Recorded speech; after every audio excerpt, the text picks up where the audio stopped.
عصمت فروشی دنیا کے کسی بھی ملک میں ہو، ان کے مسائل، معاملے اور اندر کے بھید ایک جیسے ہوتے ہیں۔ صغیر امبالہ کے بازار حسن میں جا بیٹھا تو اسے یوں لگا جیسے وہ لاہور کی ہیرا منڈی یا کراچی کی جاپانی روڈ کے علاقے میں بیٹھا ہوا ہو۔ تم یہاں کی بات مت پوچھو اکبر بھائی، اس آدمی نے صغیر سے کہا، ہمارے معاملے عام لوگوں کی سمجھ میں نہیں آیا کرتے۔ میں کچھ سوچ کر پوچھ رہا ہوں، صغیر نے کہا، میں نے کچھ دن یہاں گزارے ہیں، ہو سکتا ہے یہ دن زیادہ لمبے ہو جائیں۔ میں سوچتا ہوں کہ تمہیں اور تو کچھ نہیں دے سکتا، تمہاری کسی کام آ جاؤں۔ تم ضد کرتے ہو تو میں بتا دیتا ہوں، اس آدمی نے کہا، لیکن یہ تمہارے بس کی بات نہیں ہے۔ سیدھی بات ہے بھائی، صغیر نے کہا، تمہارے پاس کوئی لڑکی ہے، چل نہیں رہی، مجھے بتاؤ، اس لڑکی کو میرے پاس بٹھا دو، شاید میں اسے چلا لوں۔ رامو اور وہ آدمی ہنس پڑے۔ میں نے یہاں سے بھاگ تو نہیں جانا، صغیر نے کہا، ایسا تو کوئی خطرہ نہیں کہ میں تمہاری لڑکی کو بھگا کے لے جاؤں گا۔ میں یہ کہنا چاہتا ہوں کہ میں تمہاری کسی کام آ جاؤں۔ میں باتیں کر سکتا ہوں، کوشش ہے، کر کے دیکھتے ہیں۔ کچھ دیر تک یہ تینوں اس مسئلے پر باتیں کرتے رہے۔ رامو اور اس آدمی نے محسوس کیا کہ صغیر کوئی سیدھا سادہ آدمی نہیں اور اس کے پاس زبان کا جادو ہے۔ صغیر نے ان دونوں پر اپنا اثر جما لیا اور اچھی خاصی بے تکلفی پیدا کر لی۔ اتنے میں باہر کوئی آدمی آ گیا جو اس جگہ کا مستقل گاہک ہی ہو سکتا تھا۔ رامو اور دوسرا دوست اٹھ کر چلے گئے۔ اکبر بھائی، رامو نے کہا، تم نے یہ بڑا اچھا کام کیا ہے کہ ان لوگوں کے اس مسئلے میں دلچسپی ظاہر کی ہے۔ میں جانتا ہوں تم ان کے کام نہیں آ سکتے، لیکن یہ آدمی خوش ہو گیا ہے کہ تم کوئی گئے گزرے آدمی نہیں، بلکہ تمہارے دل میں دوسروں کا درد بھی ہے۔ رامو یار، صغیر نے کہا، تم مجھے بتا دو کہ یہ کیا معاملہ ہے۔ میں کچھ کر سکوں یا نہ کر سکوں، کم از کم ان کے دکھ سکھ میں شریک ہو جاؤں گا اور یہ خوش رہیں گے۔ بات یہ ہے اکبر بھائی، رامو نے کہا، یہاں دو لڑکیاں ہیں، یہ دونوں بہنیں ہیں اور دونوں مسلمان ہیں اور دونوں پاکستان کے پنجاب کی ہیں۔ پاکستان کے پنجاب کی؟ صغیر نے چونک کر پوچھا، کیا انہیں ادھر سے اغوا کر کے لائے ہیں؟ ادھر سے نہیں، رامو نے جواب دیا، ان دونوں کو 1971 میں بنگالی بدماشوں نے ڈھاکہ سے اغوا کیا تھا۔ تم جانتے ہو کہ سن 71 میں بنگالیوں کا جو خون مشرقی پاکستان میں بہایا گیا تھا، وہ تو تم کبھی نہیں بھولو گے۔ تمہارا پاکستان آدھا رہ گیا ہے۔ میں یہ بھی جانتا ہوں کہ یہ قتل و غارت اور اغوا، ساری تباہی بنگال کے ہندوؤں نے مچائی تھی اور یہ ہندو ادھر سے گئے تھے۔ وہاں سے زیادہ تر بہاریوں کی لڑکیاں اغوا ہوئی تھیں اور انہیں کولکتہ میں لایا گیا تھا۔ ان میں کچھ تعداد پاکستان کے دوسرے صوبوں کی لڑکیوں کی بھی تھی۔ تم نے اخباروں میں پڑھا ہوگا کہ مشرقی بنگال سے اغوا کی ہوئی لڑکیوں کو کولکتہ لا کر بیچا گیا تھا۔ انڈیا کے بڑے بڑے بردہ فروش اور عصمت فروش کولکتہ پہنچ گئے تھے۔ اس جگہ جہاں ہم دونوں بیٹھے ہوئے ہیں، پہلے 4 اور عورتیں ہوتی تھیں جو بہت خوبصورت اور جوان تھیں، پھر یہ دونوں بہنیں کلکتہ سے خرید کر یہاں لائی گئیں۔ بڑی بہن جس کی اب عمر 27-28 سال ہے، یہاں آتے ہی چل پڑی تھی۔ ایسے معلوم ہوتا تھا جیسے وہ پہلے ہی اس لائن پر چلی ہوئی تھی۔ میں جانتا ہوں کہ بڑے امیر گھر کی بیٹیاں ہیں اور یہ دونوں بہنیں بڑی آزاد خیال تھیں۔ چھوٹی بہن کی عمر اس وقت 15-16 سال تھی۔ اس نے اس جگہ کو قبول نہیں کیا اور نہ ہی اس عمر میں اسے اس لائن پر چلایا گیا۔ یہ اعلیٰ درجے کی عصمت فروش ہیں اور ان کے گاہک بڑے بڑے لمبے ہیں۔ اب یہ چھوٹی لڑکی 18-19 سال کی ہو گئی ہے۔ اس کے لیے پہلا گاہک تیار ہے، لیکن یہ لڑکی نہیں مانتی، کہتی ہے خودکشی کر لوں گی، یہ کام نہیں کروں گی۔ بڑی بہن نے بھی اسے بہت سمجھایا بجھایا ہے، لیکن یہ نہیں مانتی۔ بڑی بہن کہتی ہے کہ اسے کچھ عرصہ اور اس ماحول میں رہنے دیں، وہ خود ہی مان جائے گی۔ آج کل یہ لوگ اسی چکر میں پڑے ہیں۔ ویسے یہ لڑکی یہاں سے بھاگنے کی کوشش نہیں کرتی اور ٹھیک ٹھاک رہتی ہے۔ ایک مسلمان جاگیردار اس کی بہت خواہش کرتا ہے، وہ اس جگہ کا مستقل گاہک ہے۔ وہ تو یہاں تک کہتا ہے کہ وہ اس لڑکی کے ساتھ شادی کرنا چاہتا ہے۔ قیمت بتاؤں؟ وہ تو اس کے لیے اپنی آدھی جائیداد بیچنے کو بھی تیار ہے۔ رامو ان دونوں بہنوں کے متعلق صغیر کو تفصیلات بتا رہا تھا، لیکن صغیر اپنے خیالوں میں نہ جانے کہاں پہنچ گیا۔ وہ بالکل ہی گمسم ہو گیا تھا۔ شاید اسے 1971 کا المیہ یاد آ گیا۔ کمرے میں کوئی داخل ہوا تو صغیر اپنے خیالوں سے یکلخت بیدار ہو گیا۔ اس نے دروازے کی طرف دیکھا۔ 2 بڑی خوبصورت لڑکیاں کمرے میں آ گئی تھیں۔ یہ ہیں دونوں بہنیں، رامو نے صغیر سے کہا۔ بڑی شمیم ہے اور چھوٹی نائلہ۔ ان صاحب کی تعریف شمیم نے رامو سے پوچھا۔ اپنے دوست ہیں، رامو نے اسے بتایا، کچھ دن تمہارے پاس رہیں گے۔ صغیر کی نظریں نائلہ پر جم کے رہ گئیں۔ وہ بہت ہی خوبصورت اور دلکش تھی۔ صغیر نے دونوں بہنوں کے چہروں کو اچھی طرح دیکھا۔ یوں تو شمیم بھی خوبصورت تھی، لیکن اس کی اور نائلہ کے چہرے میں جو فرق تھا وہ ایسے ہی تھا جیسے ایک ستارے اور مصنوعی سیارے میں ہوتا ہے۔ نائلہ کے چہرے پر معصومیت تھی اور شاید اس لیے وہ زیادہ خوبصورت لگتی تھی۔ شمیم نے ہلکا سا میک اپ کر رکھا تھا۔ اس کی آنکھیں خاص طور پر دلکش اور دلوں کو موہ لینے والی تھیں، لیکن ان آنکھوں میں یہ تاثر بڑا نمایاں تھا جیسے شیرنی اپنے شکار کو بھانپ رہی ہو۔ صغیر بھی شکل و صورت کے لحاظ سے خوبرو کہا جا سکتا تھا۔ وہ جوان سال آدمی تھا، وہ بھی اپنی آنکھوں سے شکار کو بھانپ لیتا تھا۔ اس کے سراپے میں خاص قسم کی دلکشی تھی۔ اس نے نائلہ کی آنکھوں میں آنکھیں ڈال دیں۔ نائلہ نے نظریں جھکا دی اور ایک بار پھر نظر اوپر کر کے صغیر کو دیکھا۔ بیٹھ جاؤ، صغیر نے آہستہ سے کہا۔ نائلہ ہونٹوں پر ہلکا سا تبسم لیے صغیر کے سامنے والے صوفے پر بیٹھ گئی اور اس کی بہن شمیم دوسرے صوفے پر بیٹھ گئی۔ صغیر نائلہ کے چہرے سے کوشش کے باوجود نظریں نہ ہٹا سکا۔ وینا 1-2 دنوں کے لیے اپنے والدین کے ہاں گئی ہوئی تھی۔ اس نے عثمان میں یہ تبدیلی دیکھی تھی کہ پہلے وہ عثمان سے کہتی تھی کہ امی کے پاس جانا چاہتی ہوں تو عثمان اسے ہیلے بہانے سے روکنے کی کوشش کرتا تھا، مگر اب کراچی سے آ کر عثمان کبھی کبھی اسے کہہ دیتا تھا کہ جاؤ امی سے ملاؤ۔ عثمان کو یہ نیا نکتہ سمجھا دیا گیا تھا کہ وینا کو اپنے ہاتھ میں رکھنا ہے اور کوئی ایسی حرکت نہ ہو جس سے وینا کو ذرا سا بھی شبہ ہو۔ عثمان کا وینا سے یہ کہنا کہ جاؤ امی سے ملاؤ وینا کو اچھا لگتا تھا۔ کراچی سے آ کر پہلی بار وہ اپنے والدین کے ہاں گئی تھی۔ شام کے بعد اس کے دونوں بھائی اختر اور امجد وینا کے پاس بیٹھے تھے کہ گیٹ کی گھنٹی بجی۔ نوکر نے بتایا کہ میجر سمیع اور کیپٹن آصف آئے ہیں۔ اختر اور امجد نوکر سے یہ کہہ کر انہیں ڈرائنگ روم میں بھیج دو، وینا کو ساتھ لے کر ڈرائنگ روم میں چلے گئے۔ سمیع اور آصف نے سب سے پہلے وینا سے میجر عثمان کے متعلق پوچھا تو وینا نے بڑے خوشگوار لہجے میں جواب دیا کہ وہ کسی کام سے چلے گئے ہیں۔ جب سے میجر عثمان اور وینا کراچی سے آئے تھے، میجر سمیع اور کیپٹن آصف وینا سے پہلی دفعہ مل رہے تھے۔ آپ اتنے دن کہاں تھے سمیع بھائی؟ وینا نے میجر سمیع سے پوچھا۔ آپ کو تو معلوم تھا کہ عثمان کی چھٹی کب ختم ہو رہی ہے۔ ہمارا بریگیڈ ایکسرسائز پر چلا گیا تھا، میجر سمیع نے کہا۔ آج دوپہر واپس آئے ہیں اور سب سے پہلے اختر صاحب اور امجد صاحب سے ملنے آ گئے۔ معلوم نہیں تھا کہ آپ بھی یہیں ہوں گی، یہاں سے اٹھ کر آپ کے ہاں آنے کا ارادہ تھا۔ کہیے سیر کیسی رہی؟ یہ تو پوری فیملی سندھ میں اغوا ہو گئی تھی، اختر نے کہا۔ اللہ نے معجزہ دکھایا اور یہ بچ کے نکلا ہے۔ وہ کیسے؟ میجر سمیع نے صوفے سے اچھلتے ہوئے پوچھا۔ یہ کیا کہہ رہے ہیں آپ؟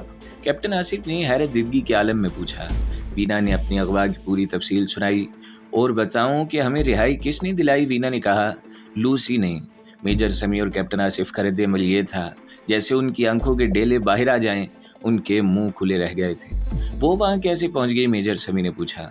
عثمان نے مجھے بتایا تھا کہ لوسی اندرون سندھ کی سیر کے لیے آئی تھی، وینا نے کہا۔ میں نے دیکھا بھائی، وہاں لوسی کا حکم چلتا تھا۔ اس کے ایک اشارے پر ہمیں رہا کر دیا گیا اور لوسی ہمیں کراچی لے گئی۔ ہم ہوٹل میں ٹھہرے تھے، لوسی وہاں آتی رہی۔ کیا عثمان لوسی کے ہاں جاتا رہا تھا؟ کیپٹن آصف نے پوچھا۔ ہاں، وینا نے جواب دیا۔ عثمان وہاں جاتا رہا ہے۔ میں تو کہتی ہوں کہ خداوند تعالیٰ نے عثمان کو جھٹکا دینے کے لیے ہمیں اغوا کرایا تھا اور ہمیں لوسی کی اصلیت دکھا دی۔ اندرونی سندھ میں ان لوگوں میں لوسی کو دیکھ کر جو اغوا اور ڈکیٹی کی وارداتیں کرتے ہیں، عثمان کیسے کہہ سکتا تھا کہ لوسی ایک شریف عورت ہے؟ خود لوسی اپنے متعلق کوئی جھوٹ نہیں بول سکتی تھی۔ اس کا اثر عثمان پہ یہ ہوا کہ اس نے کہا کہ وہ لوسی کے ساتھ دوستی لگائے رکھے گا اور اس کے پورے گروپ کو پکڑوائے گا۔ میں نے خود لوسی کے ساتھ باہر دوستانہ تعلق پیدا کر لیا تھا اور میں نے اس پر ظاہر نہیں ہونے دیا کہ میں اسے اپنا اور اپنے ملک کا دشمن سمجھتی ہوں۔ یوں سمجھے کہ میں اس کے سامنے بے وقوف بنی رہی۔ خود عثمان نے ایسا رویہ اختیار کیے رکھا جیسے اسے لوسی پر کسی قسم کا شک نہیں۔ میں تو بھائی جان اللہ کا شکر ادا کرتی ہوں کہ اس کی ذات باری نے ایسے حالات پیدا کر دیے ہیں کہ عثمان مجھے واپس مل گیا ہے۔ اب پتہ چلتا ہے کہ وہ میرا خامند اور میرے بچوں کا باپ ہے۔ میں آپ کو ایک اور بات بتانا چاہتا ہوں سمیع صاحب، اختر نے کہا۔ اس واقعے کی تفصیل وینا نے سنائی ہے۔ عثمان اس کے ساتھ ہی تھا۔ اس نے یہ واقعہ نہیں سنایا اور نہ کسی رد عمل کا اظہار کیا۔ ایسے معلوم ہوتا ہے جیسے عثمان کو اس واقعے کے ساتھ کوئی دلچسپی نہیں۔ ہمارے لیے تو یہ بہت بڑا اور بے حد خطرناک واقعہ ہے۔ میں نے میجر عثمان سے پوچھا کہ اس نے اس کی رپورٹ اپنے کمانڈنگ آفیسر کو دی ہے یا نہیں۔ عثمان نے بالکل عام لہجے میں کہا کہ وہ یہ واقعہ کسی کو سنانا ہی نہیں چاہتا تھا کیونکہ وہ لوسی کے رنگ کو کہیں اکٹھا کر کے پکڑوانے کا پلان بنا رہا تھا۔ عثمان کا انداز ایسا تھا جیسے اسے اچھا نہ لگا ہو کہ وینا نے یہ واقعہ سب کو سنا دیا ہے۔ عثمان ملے تو اس سے بات ہوگی، میجر سمیع نے کہا۔ یہ رپورٹ تو فوراً انٹیلیجنس کے پاس جانی چاہیے۔ وینا بھابھی، کیپٹن آصف نے پوچھا، کیا اس وقت میجر عثمان گھر ہوں گے؟ اگر ہیں تو ہم بھی ان کے پاس چلے جائیں گے۔ فون کر کے پوچھ لیں، وینا نے کہا۔ کیا فون یہاں آ سکتا ہے؟ میجر سمیع نے پوچھا۔ میں خود عثمان سے بات کرنا چاہتا ہوں۔ ٹیلی فون ڈرائنگ روم میں آ گیا۔ میجر سمیع نے عثمان کے گھر کا نمبر ملایا، رنگ جاتی رہی اور کسی نے فون نہ اٹھایا۔ کہیں نکل گیا ہوگا، وینا نے کہا۔ عثمان سے جلدی ضرور ملنا ہوگا، کیپٹن آصف نے کہا۔ بہت ضروری ہو گیا ہے، میجر سمیع نے کہا۔ میں حیران ہوں کہ عثمان کراچی کے رنگ کو کس طرح گرفتار کروائے گا۔ میں ایک بات بتا دیتی ہوں، وینا نے کہا۔ عثمان مجھے کئی بار کہہ چکا ہے کہ اغوا کا واقعہ کسی کو نہ سنانا۔ بے وقوف آدمی ہے، میجر سمیع نے کہا۔ معلوم نہیں وہ کس طرح اس رنگ کو پکڑوا سکے گا۔ اگلی شام میجر سمیع، کیپٹن آصف اور انٹیلیجنس کا میجر امتیاز عثمان کے گھر بیٹھے ہوئے تھے۔ وینا وہاں نہ تھی، وہ اپنی والدین کے ہاں تھی۔ میجر سمیع کے کہنے پر عثمان انہیں اپنے اغوا کا اور لوسی سے ملاقاتوں کا تمام تر واقعہ سنا چکا تھا۔ میجر عثمان، امتیاز نے پوچھا، آپ یہ بتائیں کہ اس رنگ کو آپ کس طرح پکڑوانا چاہتے ہیں؟ میں تو یہ بھی پوچھنا چاہوں گا، میجر سمیع نے کہا، کیا تم خود اس رنگ کو کیوں پکڑوانا چاہتے ہو؟ یہ کام انٹیلیجنس کا ہے اور انٹیلیجنس والے بہتر سمجھتے ہیں کہ کسی بھی رنگ کو کس طرح توڑا جاتا ہے۔ اور دیکھیے میجر عثمان، میجر امتیاز نے کہا، یہ آپ کا ذاتی کیس نہیں، یہ تو انٹیلیجنس کا کیس ہے۔ یہ ایسی بات تو نہیں کہ آپ کا کسی کے ساتھ لڑائی جھگڑا ہو گیا ہو تو آپ نے یہی ارادہ کر لیا کہ تھانے میں رپورٹ نہیں دوں گا اور خود انتقام لوں گا۔ کل آپ 10 بجے ہمارے آفس میں آ جائیں اور ہمارے چیف کو یہ سارا واقعہ سنائیں۔ یہ کوئی معمولی رنگ نہیں، ذرا غور کریں۔ اس رنگ کا رابطہ اور گہرا تعلق سندھ کے ڈاکوؤں اور رہزنوں کے ساتھ بھی ہے۔ ہم تو انہیں بھی پکڑنا چاہیں گے۔ ان کا تعلق انڈیا کے ساتھ ہے۔ میجر عثمان کے پاس اس کا کوئی جواب نہ تھا۔ وہ تو خود اس رنگ کا ایک اہم ممبر تھا۔ آپ ٹھیک کہتے ہیں میجر امتیاز، میجر عثمان نے کہا۔ اسے میری حماقت کہہ لیں، میں اسے اپنا ذاتی کیس سمجھ رہا ہوں اور میں خود انتقام لینا چاہتا ہوں۔ لیکن کیسے؟ میجر سمیع نے پوچھا۔ عثمان کے سامنے کوئی پلان ہوتا تو وہ بتاتا۔ اسے خاموش دیکھ کر میجر امتیاز نے ایک بار پھر کہا کہ اگلے روز 10 بجے عثمان انٹیلیجنس آفس میں پہنچ جائے۔ اگلے روز 10 بجے عثمان انٹیلیجنس کے کرنل کے آفس میں بیٹھا ہوا تھا۔ میجر امتیاز ساتھ تھا۔ کرنل کے کہنے پر میجر عثمان نے اپنے اور اپنی فیملی کے اغوا کا واقعہ سنایا۔ کرنل نے لوسی کے متعلق پوچھنا شروع کر دیا۔ سر، میجر عثمان نے کہا، اس لڑکی کے ساتھ میری فرینڈ شپ تھی، ذرا سا بھی شک نہیں ہوتا تھا کہ یہ جاسوس ہے۔ کیا تم اس کے گھر بھی جاتے رہے ہو؟ یس سر، عثمان نے جواب دیا۔ میں اس کے والدین سے بھی ملتا رہا ہوں۔ میرا خیال ہے کہ یہ لوگ اس کے والدین نہیں بلکہ اس رنگ کے ممبر ہیں۔ کرنل کے پوچھنے پر عثمان نے لوسی کے متعلق وہ ساری باتیں بتائیں جو کراچی میں ہوئی تھی۔ کیا لوسی نے یا اس رنگ کے کسی ممبر نے تم سے کوئی ملٹری سیکرٹ معلوم کرنے کی کبھی کوشش کی؟ کرنل نے پوچھا۔ یس سر، عثمان نے جواب دیا۔ انہوں نے 1-2 باتیں پوچھی تھی اور اس کے ساتھ ہی انہوں نے مجھے کہا تھا کہ ہم تمہیں پاکستان کا شہزادہ بنا دیں گے۔ کرنل اور میجر امتیاز نے میجر عثمان سے اور بھی بہت کچھ پوچھا، جس میں لاہور کی کوٹھی اور کراچی کی کوٹھی کے ایڈریس بھی شامل تھے۔ میجر عثمان، کرنل نے کہا، میں تمہیں سختی سے کہتا ہوں، یہ بڑا سنگین کیس ہے اور اسے اپنے ہاتھ میں لینے کی کوشش نہ کرنا۔ تم ہمارے گائیڈ ہو، ہم سب چھاپے ماریں گے تو تم ہمارے ساتھ ہوگے۔ سب سے پہلے تو ہم اس جگہ کو دیکھیں گے جہاں سے تم اپنی فیملی کے ساتھ اغوا ہوئے تھے۔ تم نے اب یہ کام کرنا ہے کہ لاہور میں ان میں جس کے ساتھ تمہارا تعلق تھا اسے ملتے ملاتے رہنا تاکہ انہیں کسی قسم کا شک نہ ہو۔ اب تم جا سکتے ہو۔ ہمیں جس وقت تمہاری ضرورت پڑی ہم تمہیں بلا لیں گے۔ تمہیں ہر وقت لاہور میں موجود رہنا پڑے گا۔ وہاں سے اٹھ کر میجر عثمان بریگیڈ ہیڈ کوارٹر میں چلا گیا۔ اسی دن 2:30-3 بجے میجر عثمان آفس سے اٹھ کر اپنے سسرال چلا گیا۔ وینا وہیں تھی۔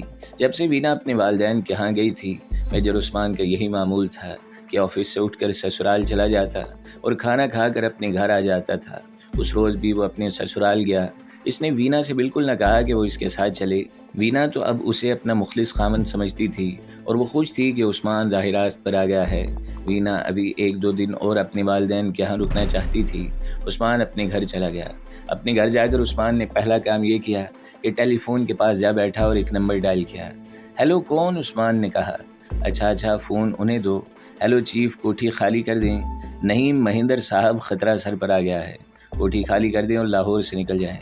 کوٹھی میں کوئی ایسی چیز نہ رہ جائے جس سے انٹیلیجنس کو شک ہو۔ فوزیہ کو لے کر فوراً غائب ہو جائیں اور جب تک میں نہ کہوں واپس نہ آئیں۔ کوٹھی کے باہر تالا لگا دینا اور ہاں، نوکروں کو بھی وہاں سے بھیج دیں اور انہیں بتائیں کہ آپ کچھ دنوں کے لیے کراچی جا رہے ہیں، میں اب آپ سے ملوں گا نہیں، آپ سب سمجھتے ہیں۔ عثمان نے ریسیور رکھ دیا۔ اس نے کال نمبر ڈائل کیا جو کراچی کا تھا۔ ہیلو لوسی، عثمان نے پرجوش انداز میں کہا، میری خوش قسمتی ہے کہ تم مل گئی ہو۔ ہاں میں ٹھیک ہوں، لیکن حالات ٹھیک نہیں ہیں، زیادہ مت پوچھو اور وہاں سے سب کو ساتھ لے کر لاپتہ ہو جاؤ۔ وینا نے یہاں سب کو اغوا کا واقعہ سنا دیا ہے اور تمہاری ملاقاتوں کا سلسلہ بھی بے نقاب کر دیا ہے، بات اوپر تک پہنچ گئی ہے۔ ہاں میں نے لاہور والوں کو بھی خبردار کر دیا ہے، ہو سکتا ہے وہ تمہارے پاس ہی آ جائیں۔ بس اب تم کوٹھی خالی کرنے کا کام کرو، میرے ساتھ رابطہ رکھنا۔ فوجی کے ساتھ اچھا وقت گزرا، اب کچھ عرصہ جدائی برداشت کرنی پڑے گی۔ Okay bye bye. امبالہ کے انٹیلیجنس سینٹر کے انویسٹیگیشن سیل میں فرش پر بچھے ہوئے کھردرے فوجی کمبل پر ایک جوان آدمی کی لاش پڑی ہوئی تھی۔ اس کے اوپر میلی کچیلی سی ایک چادر ڈال دی گئی تھی۔ کمرے کی بند فضا بدبو سے بوجھل تھی۔ کمرے کا دروازہ سلاخوں والا تھا۔ یہ دروازہ کھلا، دو میجر کمرے میں داخل ہوئے اور سیدھے اس لاش تک پہنچے۔ چادر ہٹائی، ایک میجر ایک طرف اور دوسرا دوسری طرف فرش پر اکڑوں بیٹھ گیا۔ ایک نے لاش کی نبض پر انگلیاں رکھ دیں اور دوسرے نے اپنی ایک انگلی لاش کی ناک کے آگے رکھی۔ باسٹرڈ زندہ ہے، ایک میجر نے کہا۔ تو کیا تمہیں یہ شک تھا کہ مر گیا ہوگا؟ دوسرے میجر نے پوچھا۔ حیران ہوں، یہ مسلمان کس میٹیریل کے بنے ہوئے ہیں؟ اتنا ٹارچر گھوڑا بھی برداشت نہیں کر سکتا۔ دونوں میجر اٹھ کھڑے ہوئے۔ اسے ہوش میں لایا جائے، ایک میجر نے پوچھا، یا خود ہی ہوش میں آ جائے گا؟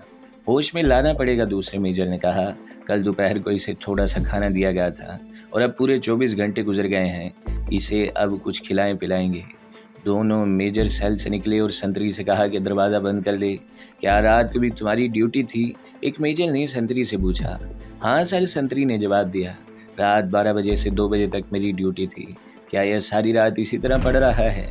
نہیں سر، سنتری نے جواب دیا، پہلے تو یہ اسی طرح پڑ رہا تھا، 12 بجے کی کچھ دیر بعد یہ بیٹھ گیا اور چادر اوپر کر کے منہ مغرب کی طرف کر لیا اور کچھ منہ ہی منہ میں پڑتا رہا۔ پھر اس نے ہاتھ پھیلا دیا جس طرح مسلمان دعا مانگا کرتے ہیں۔ پھر اس نے بلند آواز سے کچھ پڑھنا شروع کر دیا۔ میرا خیال ہے یہ اپنے قرآن کی کوئی آیتیں پڑھ رہا تھا۔ میں نے مسلمان کو اونچی آواز میں قرآن پڑھتے دیکھا ہے۔ پھر یہ نماز کی طرح سجدے میں چلا گیا اور بہت دیر تک سجدے میں پڑا رہا۔ میرا خیال تھا کہ یہ سجدے میں سو گیا ہے، لیکن یہ سجدے سے اٹھا اور اس نے بلند آواز سے کہا، یا اللہ میری دعا قبول کر لے اور مجھے اتنی ہمت دے کہ میں تیری خوشی کے لیے یہ تکلیفیں برداشت کر لوں۔ پھر اس نے زور سے اللہ اکبر 3 بار کہا، پھر لیٹ گیا۔ مجھے نہیں پتہ چلا کہ یہ مر گیا تھا یا بے ہوش تھا۔ میری ایک بات سنو، ایک میجر نے دوسرے سے کہا، مسلمان عقیدے کے بڑے پکے ہوتے ہیں، اگر اس ڈاکٹر نے ایسے ہی کیا ہے جیسے یہ سنتری بتا رہا ہے تو یہ مر جائے گا، کچھ بتائے گا نہیں۔ ہمارے ہندو اتنا زیادہ ٹارچر برداشت نہیں کر سکتے، اس کی جگہ کوئی ہندو ہوتا تو کل تک مر گیا ہوتا۔ دونوں میجر چلے گئے۔ تقریباً آدھے گھنٹے بعد ایک کیپٹن ڈاکٹر سیل میں داخل ہوا۔ اس کے ساتھ ایک سپاہی تھا جس نے ایک ہاتھ میں دودھ، دوسرے میں ڈبل روٹی اور ایسے ہی کھانے کی کوئی اور چیز اٹھا رکھی تھی۔ ڈاکٹر رشید، کیپٹن ڈاکٹر نے اس جیتی جاگتی لاش کے قریب بیٹھ کر اسے پکارا۔ ڈاکٹر رشید، رشید۔ اس نے ہاتھ آگے کر کے ڈاکٹر عبدالرشید کا سر آہستہ آہستہ ہلایا۔ یہ ڈاکٹر عبدالرشید تھا جس نے صغیر کو فرار کروایا تھا۔ 3-4 دنوں سے اسے غیر انسانی اعزار رسانی کے ظالمانہ عمل میں سے گزارا جا رہا تھا اور اس پر غشی طاری تھی۔ کیپٹن ڈاکٹر کے بلانے پر اس نے آنکھیں کھولی۔ اس میں اتنی سی بھی سکت نہیں تھی کہ آنکھیں بھی پوری طرح کھول سکتا۔ اس نے اٹھنے کی کوشش کی۔ لیٹے رہو ڈاکٹر رشید، کیپٹن ڈاکٹر نے کہا، میں تمہارے منہ میں دودھ ٹپکاؤں گا۔ اللہ اکبر، ڈاکٹر رشید نے نقاہت زدہ آواز میں کہا اور جسم کو جھٹکا دے کر اٹھ کے بیٹھ گیا۔ اس نے کیپٹن ڈاکٹر سے کہا، میں تمہاری عزت اس لیے کرتا ہوں کہ تم بھی ڈاکٹر ہو، لیکن تمہارے ہاتھ سے کچھ کھانا پینا نہیں چاہوں گا کیونکہ تم ہندو ہو۔ ڈاکٹر رشید، کیپٹن ڈاکٹر نے کہا، اپنے خون میں اتنا ابال پیدا نہ کرو، تم میں بولنے کی طاقت نہیں۔ یہ لو، یہ دودھ ہے اور یہ توش ہے، اس میں آملیٹ ہے، یہ کھاؤ اور دودھ پی لو، اور یہ بھی ذہن میں رکھو کہ میں ڈاکٹر ہوں اور اس لحاظ سے ہم دونوں آپس میں بھائی بھائی ہیں۔